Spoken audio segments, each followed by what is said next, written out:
The rain had been hammering Greyford for 6 hours when Claire Morgan found her own fingerprint on a murder weapon older than she was. She sat alone beneath the courthouse in the county forensic laboratory.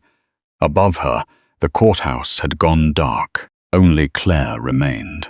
The pistol lay beneath the examination lamp, blued steel, walnut grip, serial number nearly erased, evidence tag, case 880417. Victim, Salvatore DeLuca. Date of death, April 17, 1988. Salvatore DeLuca, patriarch of the most powerful crime family, had been shot inside a locked courthouse garage. No suspect had ever been charged. The weapon had supposedly vanished before trial. Yet an hour earlier, an evidence clerk Claire barely knew had delivered a sealed grey case. Priority comparison, immediate processing. Now the clerk was not answering his phone. Claire studied the first latent print. It was too clear for evidence stored 37 years in a leaking vault. She ran it through AFIS. Roman DeLuca. Claire stopped breathing. Roman DeLuca controlled warehouses, trucking companies, and half the riverfront. He had inherited the DeLuca empire after 3 men above him died within 1 winter. But Roman had been 4 years old when Salvatore died. Then the second print appeared on the trigger guard. Claire photographed it, enhanced the contrast, and checked every ridge twice. The result returned. Claire Evelyn Morgan. For several seconds, she heard nothing except rain in the courthouse drains. That's impossible. Her birth date stared back from the screen. November 2, 1999, 11 years after the murder. Claire pressed her finger onto a clean scanner. The live print appeared beside the evidence image. Same whorl, same ridge count, same tiny scar from a broken specimen jar. Hers. The laboratory door unlocked behind her. The man who entered wore a black overcoat, darkened by rain. He was tall, broad-shouldered, and calm in the way only dangerous men could afford to be. His expression changed only when he saw the monitor. He did not react to his own name. He reacted to hers. Roman DeLuca closed the door. Claire reached for the panic button. "Don't," he said. She pressed it anyway. Nothing happened. "Your alarm was disconnected 3 minutes ago." Claire stood. "How did you get in here?" Roman crossed the room. She stepped between him and the pistol. "This is a restricted laboratory. So was the evidence locker. You need to leave. No one leaves through the main floor. Is that a threat? It is the reason you may still be alive." The lights flickered. Roman stopped within arm's reach, eyes fixed on her print. "You found it sooner than they expected. Who are they?" He called one number. "Evacuate the station, every civilian, every loyal officer. 2 minutes." "You cannot order the police out of their own building." He ended the call. "Watch me." A siren sounded upstairs, then died halfway through its first pulse. Claire reached for the tray. Roman caught her wrist before she touched the glass. His grip was controlled, but the speed of it sent a shock through her. "Do not handle that weapon again. It already has my print. That is not why." Roman released her immediately. Claire forced her voice steady. "Your fingerprint is on the gun that killed Salvatore DeLuca. I know. You were a child. Yes, my fingerprint is there too. I know. I wasn't born." His gaze held hers. "No, but someone wants you looking backward while they prepare what comes next." A metallic roar rolled through the ceiling. Security shutters. The intercom cracked alive. "All personnel remain in place." Claire recognized Captain Hale's voice. He had brought her coffee that morning.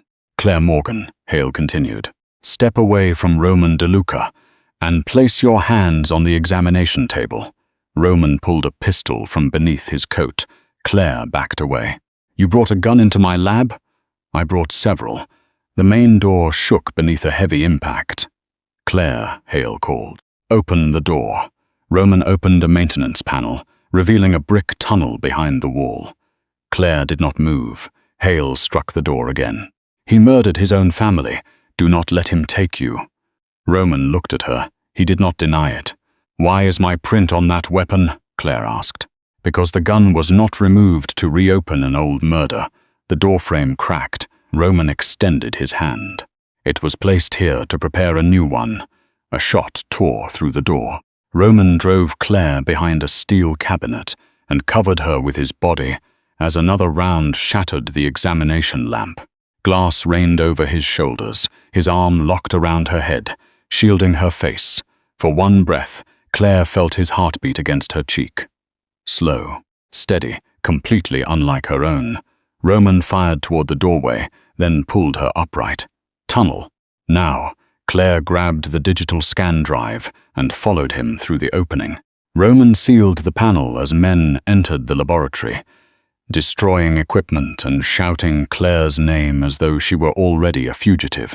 At the first junction, Roman pushed a black file into her hands. Crime scene photographs, a councilman in a parked car, a judge beside the river, a police informant inside the abandoned academy. Each unsolved murder contained a fingerprint comparison sheet. Each sheet bore the same name, Claire Evelyn Morgan, but the prints were not identical. One had her scar, another did not. One showed pressure from a living finger. Another looked manufactured. Claire raised her eyes. How many? 23 that I found. A crash sounded behind them. Claire turned one more page. The final file had no photograph, only a blank form. Date of death, tomorrow, victim, withheld. Primary suspect, Claire Morgan. Clipped beneath it was a fresh fingerprint. Lifted less than an hour ago, her fingerprint. Roman looked toward the approaching lights. They are not framing you for what happened 37 years ago.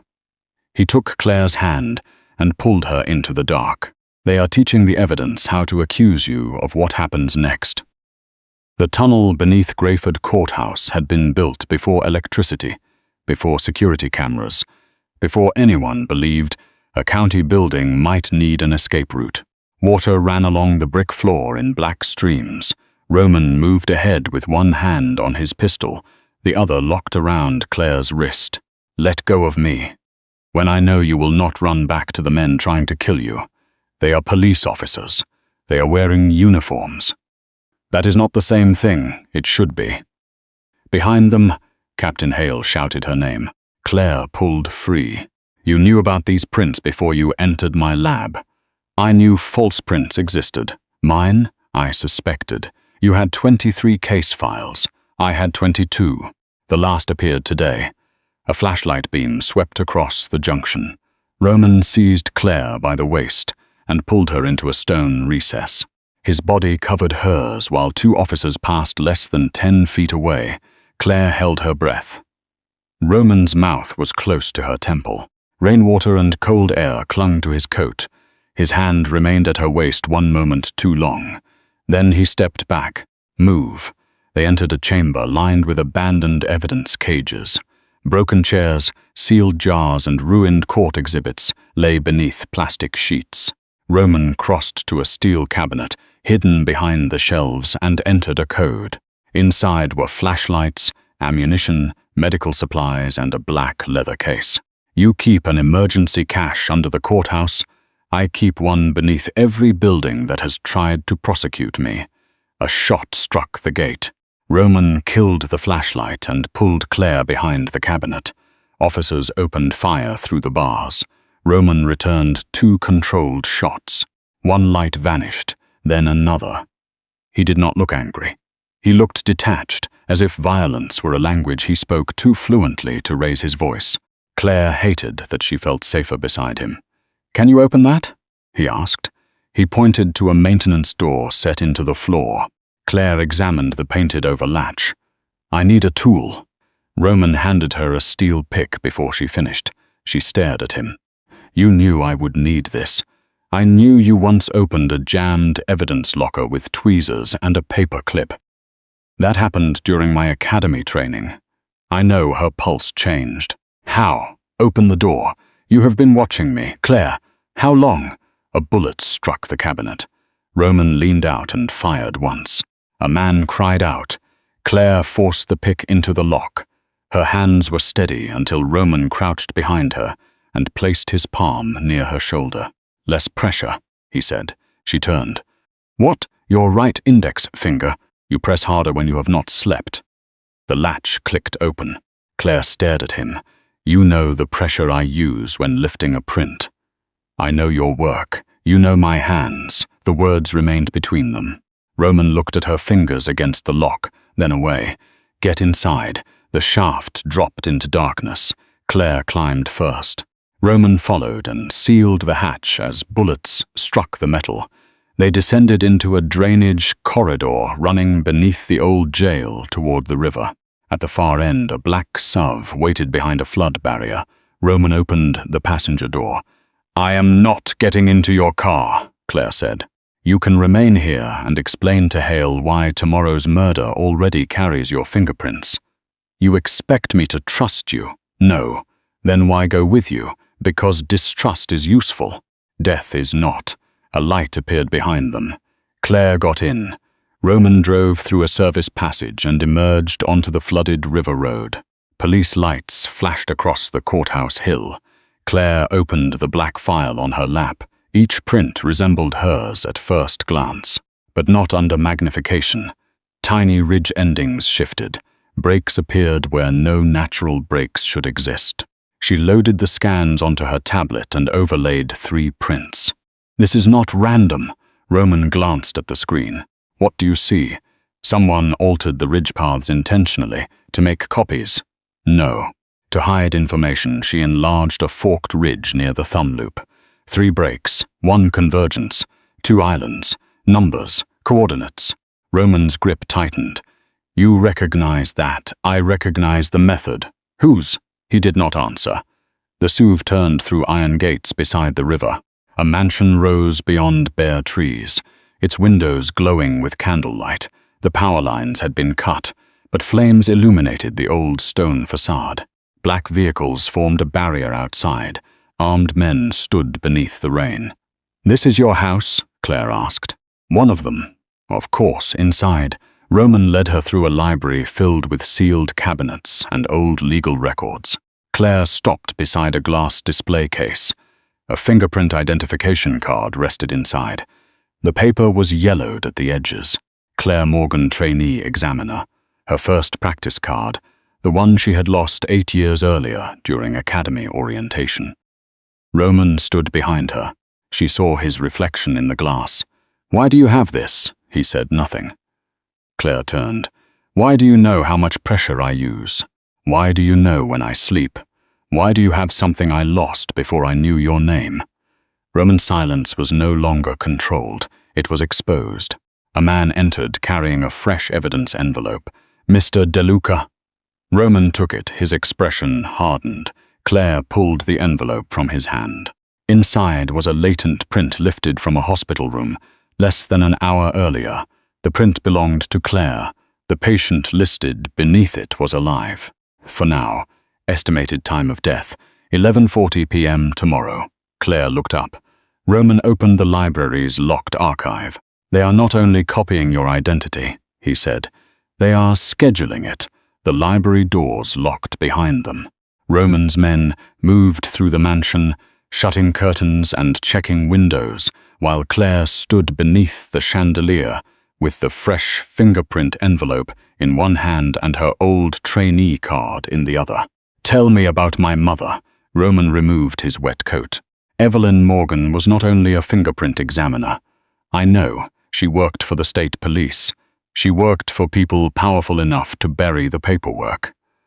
My mother disappeared when I was 12. She disappeared because people discovered what she had built."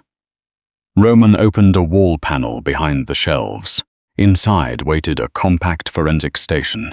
Scanners, powders, and evidence bags arranged with clinical precision. "You built a fingerprint lab inside your house. I built it for your mother." The answer struck harder than Claire expected. Roman placed 3 false prints beneath the scanner. "Show me what she hid." Claire sat reluctantly and aligned the images. What looked like distortion became deliberate spacing. Each broken ridge corresponded to a number.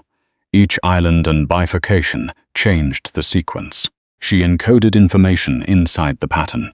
What kind? Names, locations, case numbers. Claire isolated the print from the murdered councilman.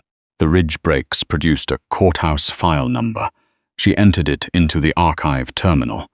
A photograph appeared. A young police officer stood beside Salvatore DeLuca's car on the night of his death. Vittorio DeLuca, Roman's father. Roman showed no surprise. You knew. I knew he ordered it, but you could never prove it. The original weapon was the proof. Claire looked toward the sealed gun case his men had recovered from the laboratory. You kept it hidden for 20 years. I kept it from being destroyed. You also kept it from every honest investigator. There were no honest investigators left. That is what men like you always say. Roman leaned one hand on the desk. And women like you keep believing a badge prevents corruption. He slid another file toward her. Inside were erased identities, witness statements, and a patent application bearing Evelyn's signature. Biometric transfer matrix. The process used polymers and micro-etched ridge plates to reproduce a latent fingerprint on almost any surface. Heat, moisture, and pressure could imitate a natural deposit. She created this to falsify evidence. She created it to protect witnesses.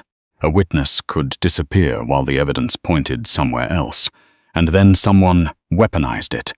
My father. Claire closed the file. How did you know her? Roman's eyes moved to the trainee card. She came to me when you were 16. I had never heard your name. She wanted it that way. What did she ask you to do? Keep cases involving her process away from you. Claire laughed without humor. So you manipulated my assignments. Yes, you interfered with my promotions. Twice, you removed files from my desk. 17 times, the precision made her angrier. You watched my entire career. I protected it. You controlled it. Roman's jaw tightened. I kept you alive. You decided which dangers I was allowed to see. That is not protection. It was the only form available. No, it was the only form you trusted. Candlelight cut sharp shadows across his face. For the first time, Roman looked less like a man who controlled the room, and more like one forced to stand inside the consequences of what he had done. Claire pressed the trainee card against his chest. This belonged to me. His fingers closed around the edge, not her hand. I know. Why keep it? Roman's gaze dropped to her mouth, then returned to her eyes. Because it was the first clean record of you I ever saw. The answer silenced her. Thunder rolled over the river. Roman stood close enough for Claire to feel his warmth. His hand rose slowly, stopping beside her cheek without touching it. She did not move. Neither did he. For one suspended second, fear and trust became impossible to separate. Then a window shattered. Roman pulled Claire down as glass and gunfire crossed the library. His men returned fire from the corridor. He covered her with his body, one palm braced beside her head. Are you hit? No, stay behind me. You always say that, and you never listen. He moved toward the hidden panel, firing through the broken doorway. Claire crawled to the scanner and grabbed the decoded files. Flames climbed the curtains. They are setting the house on fire. They want the archive destroyed. Roman seized the gray gun case and pulled Claire into the passage behind the shelves. The tunnel descended toward the river. At the bottom, a narrow boathouse opened beneath the mansion. Rain slashed across black water, while a motorboat waited beside the stone dock. Claire climbed aboard and opened the final print on her tablet. The encoded ridges formed coordinates. The abandoned State Police Academy. An audio file unlocked. Static filled the speaker. Then a woman's voice said, Claire's name. Claire stopped breathing. Her mother had been missing for 21 years, but the voice was unmistakable. Claire, if you are hearing this, the transfer system has been activated again. Roman started the engine.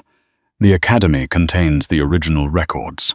Do not trust the police. Do not trust the DeLuca family. Claire looked at Roman as the boat pulled away from the burning mansion. Her mother's voice broke beneath the static. And if Roman DeLuca brought you there, do not believe what he tells you about why he protected you. The recording ended. Across the river, flames consumed Roman's home. Claire held the tablet between them. What did she mean? Roman kept his eyes on the dark water. For the first time since entering her laboratory, he had no answer ready. That frightened her more than the gunfire. The abandoned Greyford Police Academy stood above the river like a building the town had tried to forget. Rain streamed down its boarded windows. Lightning split the stone crest above the entrance. Roman cut the boat engine beneath a collapsed training dock. "You stay behind me. You have used that sentence enough for one lifetime, and you have ignored it enough for several." He caught Claire's elbow as the dock shifted, then released her. The academy doors were chained from the outside. Roman broke the lock. Portraits of former police commissioners watched from the walls. Claire recognized 3 names from the encoded fingerprints. All had died wealthy and been praised as heroes. Her tablet led them through the gym and into a ruined shooting range. Beneath the final stall, Claire found a steel plate. She pressed her hand against it. Identity accepted. Claire Evelyn Morgan. The floor opened. A staircase descended beneath the academy. The laboratory below was a sealed tomb. White counters stood beneath emergency lights. Glass cabinets contained silicone fingertips, ridge molds and polymer membranes shaped like human skin. Claire approached one mold. It carried her fingerprint, not an approximation hers. A row of dated envelopes began when she was 6. School art project, juice glass, hospital form, driver's license application, academy entrance card. Someone had collected her touch across her entire life. Claire turned to Roman. "Did you know these were here?" "No." "Did you help her get the samples?" His silence lasted too long. "The hospital glass?" "Yes." "The academy card?" "Yes." She struck him across the face. The sound cracked through the laboratory. Roman did not move. "You stole pieces of me before I knew you existed. I helped your mother maintain the code. You helped manufacture my identity, to keep the system from using someone else. That does not make it right. No." Claire searched the cabinets until she found a video terminal. A green light appeared when she inserted the decoded drive. Evelyn Morgan filled the screen. She was older than Claire remembered, silver at the temples, but unmistakably alive. If Claire is watching this, then I failed to keep the process buried. The recording was dated 7 years after her mother had supposedly died. I survived the warehouse fire. Federal protection moved me under the name Elaine Mercer. I continued altering evidence because I believed I could expose the officers controlling the witness program. Images appeared beside her.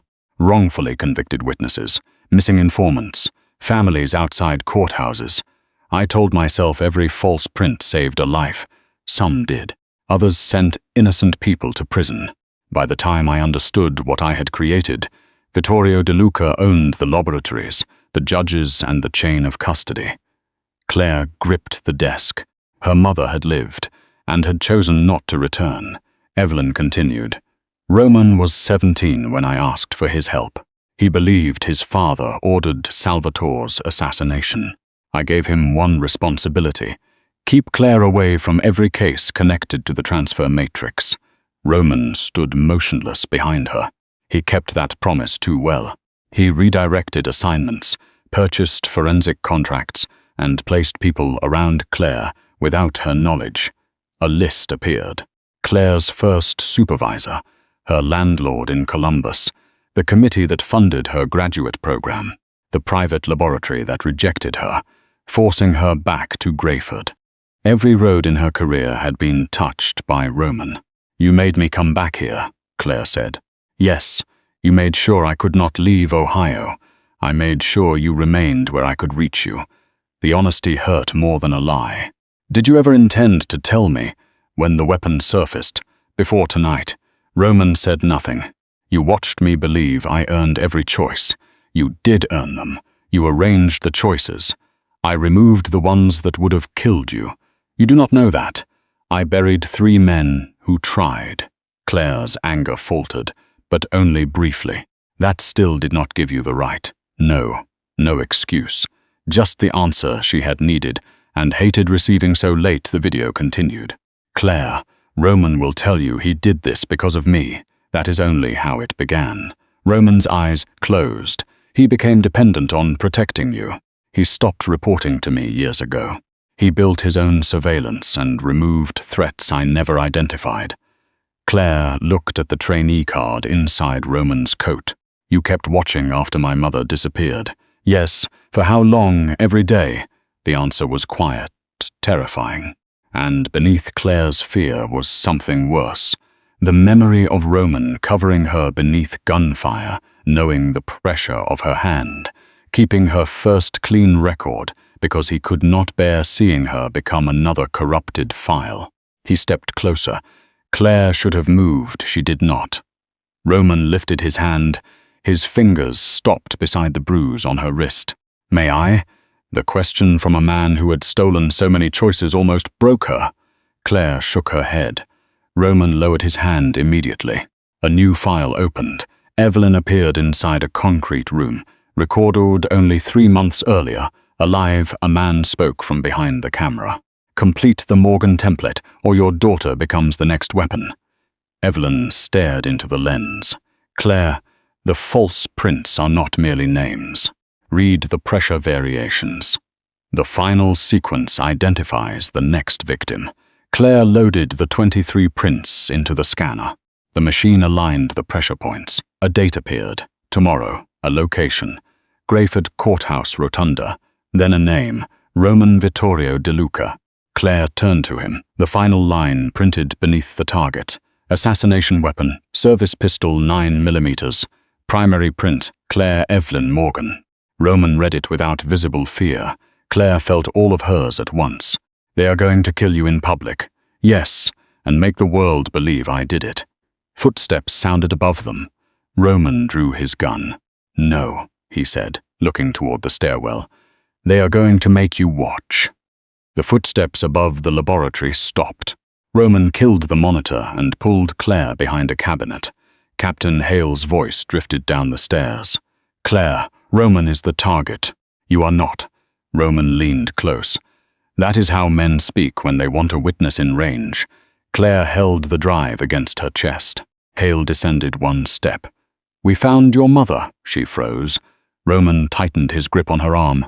Do not answer. She is alive, Hale called. Give us the files, and I will take you to her.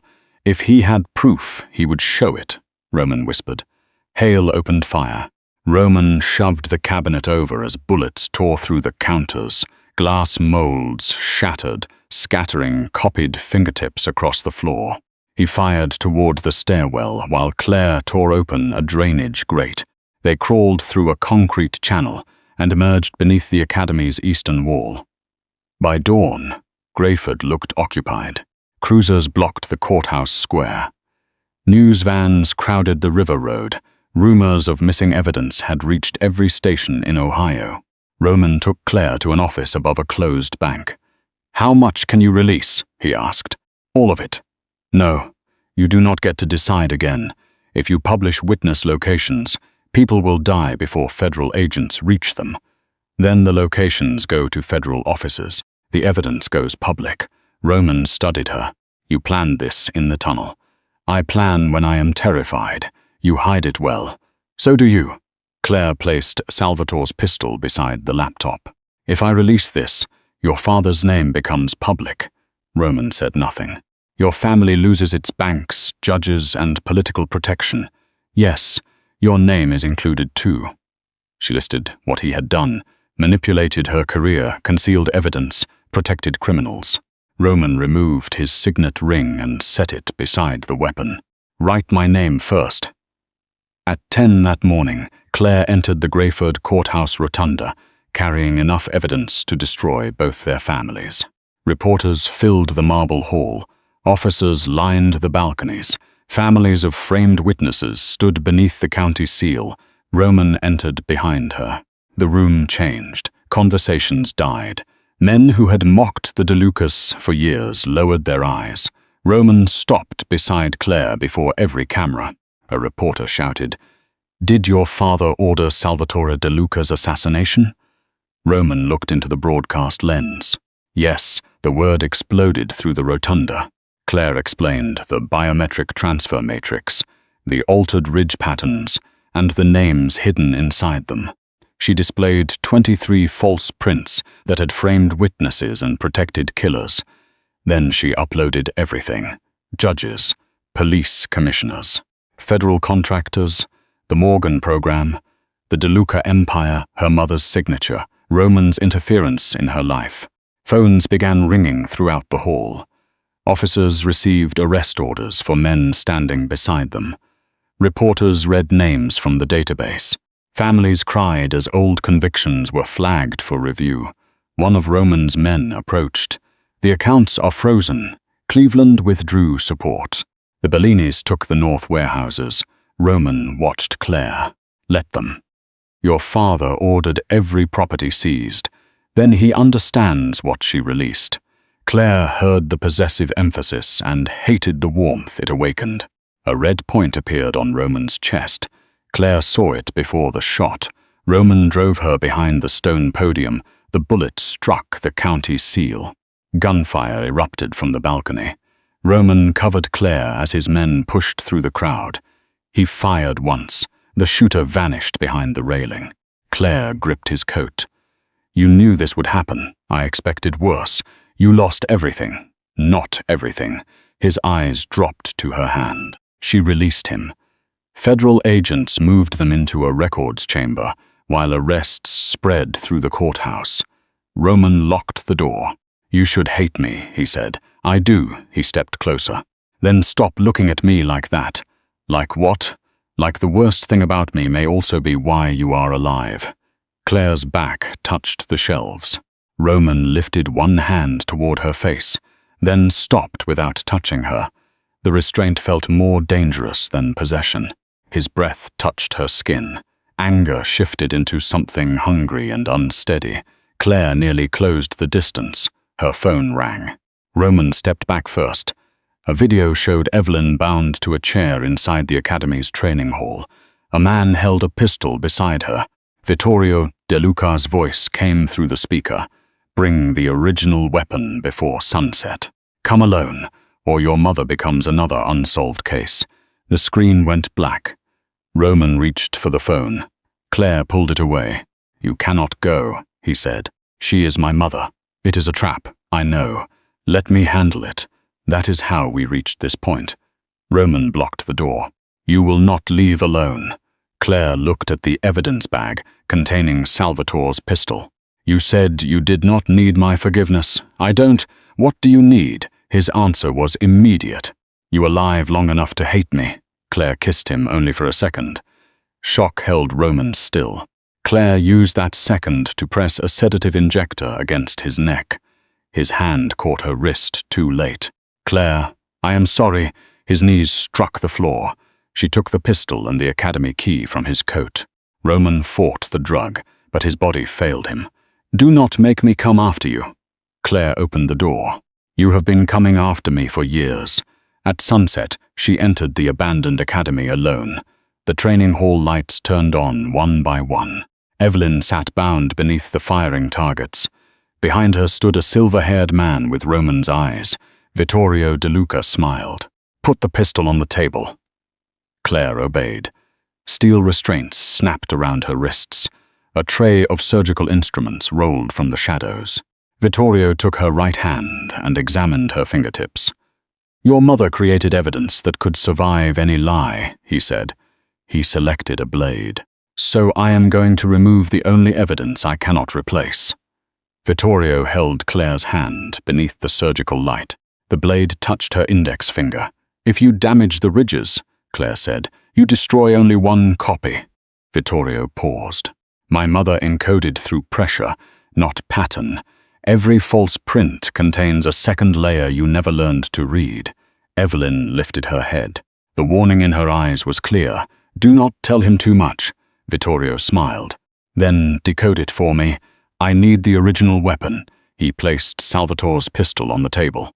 Claire studied the prints through a portable magnifier, hiding the tremor in her hands. Roman's print had been pressed into the steel years after the murder. Her own had been transferred recently. Beneath both were repeating pressure marks, numbers, names, locations, a map of the DeLuca system. "What does it say?" Vittorio asked. "That you trusted the wrong officers." Claire read the first name aloud. Captain Hale, then the number of an offshore account. One guard looked toward Vittorio. Claire read another name, a judge inside the room. The judge drew first. Gunfire tore through the training hall. Vittorio knocked Claire's chair to the floor while Evelyn kicked the surgical tray into a guard's legs. The restraints held. Vittorio seized the pistol. "You think truth changes loyalty," he shouted. "It only changes the price." An explosion shook the academy. The windows flashed orange. Roman's voice entered through the emergency speakers. "Vittorio," every man stopped. Roman appeared on the security monitors, walking through the underground evidence vault with blood on his shirt and a detonator in his hand. Behind him stood the ledgers, money, weapons, and blackmail files protecting the DeLuca empire. Vittorio stared at the screen. "What have you done?" Roman looked into the camera. "I chose what survives." He pressed the detonator. Fire crossed the vault. Account books burned. Evidence cabinets burst. Stacks of currency rose into flame. The power sustaining Vittorio's judges, officers, and rival families disappeared beneath the academy. Vittorio fired at the monitor. Roman came through the smoke moments later. 2 guards turned. He shot the lights. Darkness swallowed the room. Claire heard controlled shots and bodies striking the training partitions. Then Roman was beside her. His hands found the restraints. "You drugged me. You are welcome. You came alone." "So did you. I brought explosives. That does not make it better." The restraints opened. Roman pulled Claire up and examined her face, wrists and hands. His thumb stopped above the cut on her finger. Something cold entered his expression. "He touched your hands." "I still have them, for now." He turned toward Vittorio. His father stood beside Evelyn, the pistol against her head. "Another step," Vittorio said, "and she dies." Evelyn looked at Claire. "I am sorry. Not now. I told myself the false prince saved people. Some did. Every innocent person imprisoned became a debt I refused to count." "You can tell them yourself." Evelyn reached toward the emergency console behind her chair. Vittorio saw it. Roman fired. Vittorio fired at the same moment. Evelyn's body jerked. She still reached the console. Steel barriers began closing across the academy. "Go," she screamed. Claire ran toward her. Roman caught Claire around the waist as the first barrier slammed between them. "Mother!" Evelyn pressed one blood-stained hand to the glass. "Make the evidence tell the truth." The barrier sealed. Claire struck it with both palms. On the other side, Evelyn entered the shutdown code. Vittorio seized her from behind. The floor beneath the training hall split as fire rose from the vault. Roman dragged Claire toward the eastern corridor. She fought him. "She is alive. She locked us out. Open it! There is no time. My mother is in there." "I know." He lifted Claire when she refused to move. Behind them, Vittorio fired through the closing gap. The bullet struck Roman beneath the ribs. His body tightened, but he did not drop her. Claire felt warmth spread across her arm. "You are hit. I have been hit before." The ceiling cracked. Roman carried her through smoke and falling plaster, while the academy collapsed around them. At the exit, Captain Hale appeared with 3 officers. Roman set Claire behind him. Hale raised his weapon. "Your empire is gone." Roman's breathing had become uneven. "It was gone before you arrived." Hale looked at Claire. "Step away from him." She moved closer to Roman. "You still think he saved you?" Hale asked. "No," Claire said. "He chose me." Roman looked at her. Hale fired. Roman turned, taking the shot high in his shoulder while pulling Claire down. He returned 1 round. Hale fell. The remaining officers fled as the roof collapsed. Roman dragged Claire through the main doors. The academy erupted behind them. Stone, fire, and rain filled the night. They reached the riverbank before Roman's knees failed. Claire caught him. Blood soaked his shirt in 2 places. "Stay with me." "The boat," he said. "You cannot carry me." I already did, he lifted her again. Every step cost him. Claire wrapped one arm around his neck and pressed the other against his wound. Behind them, the building where her mother had waited 21 years folded into fire. Roman reached the boat and lowered Claire inside with impossible care. Only then did he collapse beside her. His blood ran across her hands into the rainwater. "Roman, look at me." His eyes opened. The cold control was gone. For the first time, Roman DeLuca looked afraid. Not of death, of failing to get her far enough away. He started the engine with one blood-covered hand. The burning academy vanished behind the rain. Claire held him upright as the boat moved toward the riverside mansion, and beneath her fingers, Roman's heartbeat began to slow. The riverside mansion was still burning at its western edge when the boat struck the dock. Roman tried to stand. His legs failed. Claire caught him beneath the arms and nearly fell with him. Rain washed blood from his shirt, but more kept coming. "Tell me where the medical room is." "East wing." Behind the wine cellar, she pulled his arm over her shoulders. The mansion's guards were gone. Some had followed Roman into the academy. Others had abandoned him when the DeLuca name stopped protecting them. Claire got him into the hidden medical room and cut away his shirt. One bullet had passed through his shoulder. The other remained beneath his ribs. Dark bruising spread across his abdomen. "You are bleeding internally. I know. You knew on the boat." "Yes, and you still drove. You were not safe there." Claire pressed gauze against the wound. "You do not get to turn dying into another decision you make for me." Roman watched her hands. Even pale and shaking, he looked controlled. She hated him for that control. She hated that she needed it. A federal emergency channel played from an old radio. Arrests had begun across Greyford. Judges were being detained. Officers were surrendering. The state had taken control of the courthouse. Then the announcer confirmed that the abandoned academy had collapsed. No survivors had been found. Claire's hands stopped. Her mother was gone. Roman reached toward her. His fingers halted before touching her cheek. Claire leaned into his palm. His restraint broke. He drew her closer, but pain cut through him. She lowered him onto the table. "You need surgery. The surgeon who worked here reported to my father. I can call the federal team. They will not reach us in time. You do not know that. I know what a body feels like when it is closing." "Stop saying my name like you are leaving it behind." The radio announced that DeLuca banks had been seized. Properties in 3 states were under federal control. Roman listened without regret. "You burned all of it," Claire said. "Not all. What could possibly be left?" His eyes settled on her. Roman caught her wrist. "The bullet is too deep. I can slow the bleeding.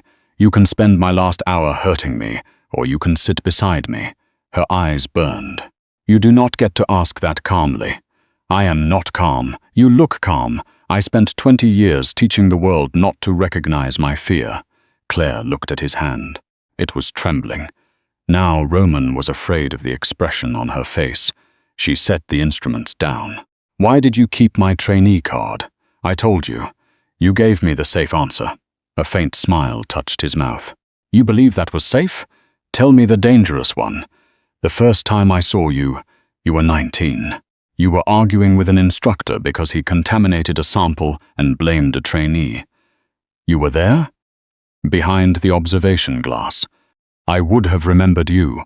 You were not supposed to see me. You stole the card that day."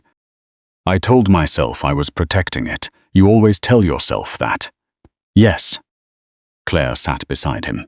"Did my mother ask you to watch me every day?" "No. When did you stop doing it for her?" "The morning you left the academy. That was 8 years ago." "I know. You knew where I lived?" "Yes. Who I dated." Roman's jaw tightened. Claire almost laughed through her tears. "You were jealous. I had men investigated. What did you do to them? Nothing they had not earned." "That is not reassuring. It was not intended to be." A broken laugh escaped her. Roman watched, as though he wanted to keep it. "I should be horrified by you. You are. I should not trust you. "You should not. I should not love you." The room went still. Claire had not planned to say it, but truth had already cost them too much. "I do," she whispered, "not because you watched me or controlled my life. I love the man who stood beside me when I exposed him, the man who burned his empire instead of letting it survive through me." Roman closed his eyes. When he opened them, the coldness was gone. "I have loved you so long I no longer know which parts of me existed before it. That is not romantic. No, it is terrifying. Yes, you stole choices from me. I know. I may never forgive all of it. I know." Roman removed her trainee card from a waterproof pocket inside his torn shirt. Blood marked one corner, but her print remained clear. He placed it in her hand. "I kept the first truth you gave me." Claire opened her field kit and removed a blank fingerprint card. "What are you doing?" "Giving you one chance to leave something honest." She rolled his right thumb across the ink pad, then pressed it onto the card. One by one, she recorded the hands that had built an empire, signed orders, held weapons, and carried her out of fire. Roman stared at the impressions. "Can you ever look at those without seeing what they have done?" Claire closed her fingers around his hand. Now they belonged to the truth. Roman brought her knuckles to his mouth. His kiss was almost weightless. A siren sounded beyond the gates. Claire stood. "They are here." Roman's grip tightened. "Do not leave. I am bringing them inside." "Claire," she looked back, "I manipulated your life because I believed losing your freedom was better than losing you." His voice weakened. "I was wrong." She returned to him. Roman touched his forehead to hers. "I am sorry." It was the first apology he had given, without turning it into strategy. Claire kissed him, slowly, without gunfire, deception, or fear deciding for them. When she pulled away, his eyes remained closed. "I will come back," she said. Roman's hand rested over the fingerprint card. Claire ran through the candlelit corridor and opened the mansion doors to the federal medics. They followed her into the hidden room. Roman had not moved. His head was turned toward the door, as though he had tried to watch for her return. Claire reached him first. "Roman." She touched his neck. No pulse answered. On the table beneath his hand, his final fingerprints were still wet. Roman DeLuca was buried without a family crest. The federal government seized the DeLuca cemetery before sunrise, and 3 rival families threatened to turn the funeral into a declaration of war. Claire refused them all. She chose a small hillside beyond Greyford, where the river could be seen through bare winter trees. No black procession, no marble angels, no men lowering their heads because they feared the name on the coffin. Only rain, 12 federal agents, 2 former witnesses, and Claire, standing beside a grave that looked too ordinary for a man who had controlled half the state. The priest asked whether anyone wished to speak. No one moved. Claire held the final fingerprint card beneath her coat. Roman's right thumb had smudged slightly where his strength failed. His left index finger carried an old scar that had never appeared in any police file. The impressions were imperfect. That was why she trusted them. "He was not a good man," Claire said. The agents looked toward her. "He destroyed lives. He believed protection gave him the right to control people. He watched me, altered my career, and decided which truths I was allowed to know." Rain darkened the coffin. Claire forced herself to continue. But when the truth finally demanded everything from him, he did not ask what he could keep. He burned his name, his power, and every shield that had ever protected him. Her fingers tightened around the card. He died without asking the world to forgive him. Claire looked at the wet earth waiting beside the coffin. "So I will not lie for him now." The priest lowered his eyes. The coffin descended. No gun salute followed. Only rain striking wood until the ground closed over Roman DeLuca. By spring, Greyford had become the center of the largest evidence corruption investigation in Ohio history.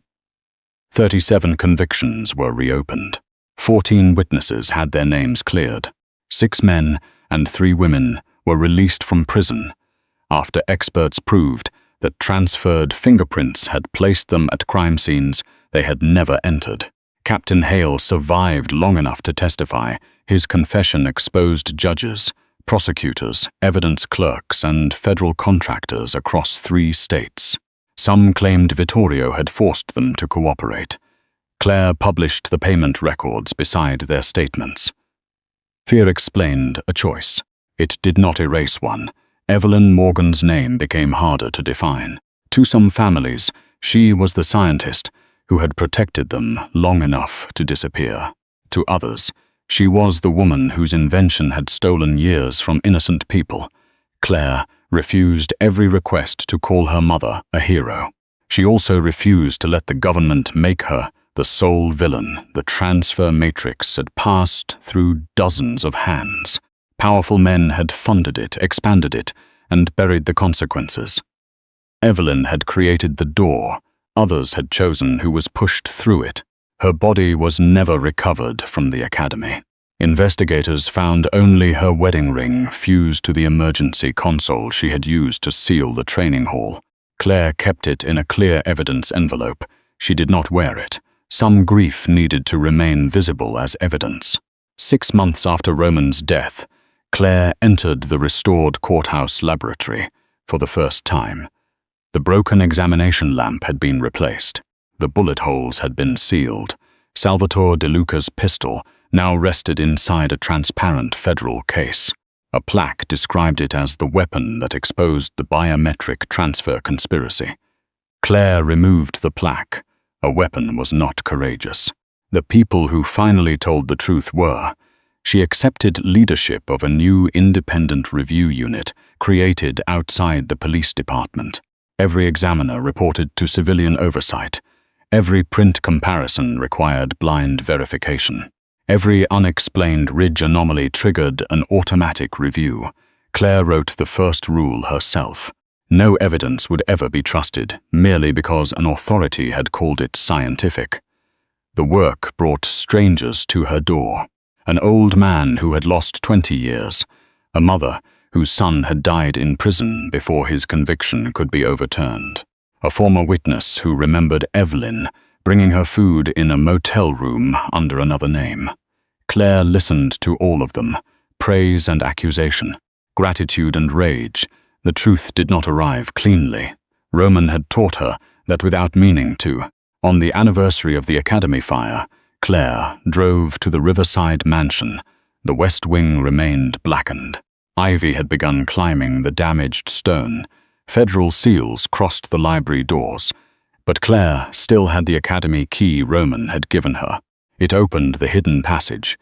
Inside the library, moonlight fell across the empty display case where her trainee card had once rested. Claire placed that card inside again. Beside it, she laid Roman's final prints, her first clean record, his last honest one. For years, he had preserved proof that she existed before the lies reached her. Now she preserved proof that for one brief moment, he had stopped hiding behind them. Claire lit a candle and sat where Roman had once stood watching the rain. She remembered the way he had stopped before touching her, the way his hands had trembled only after he believed she was safe, the apology he had waited too long to give. Loving him did not absolve him. Missing him did not make his choices less cruel. But grief was not a courtroom. It did not require innocence before it entered. Claire placed her palm over the card. Her ridges crossed his without matching. They never would. 2 lives altered by false evidence, dangerous loyalty, and a love that had learned honesty only when no future remained. Outside, the river moved beneath the rain. Claire closed the display case. Roman DeLuca had spent his life leaving fingerprints on everything he controlled, everything he protected, and everything he destroyed. In the end, the only prints he gave willingly belonged to no empire, no crime scene, and no lie. They belonged to the truth, and to the woman who had survived him.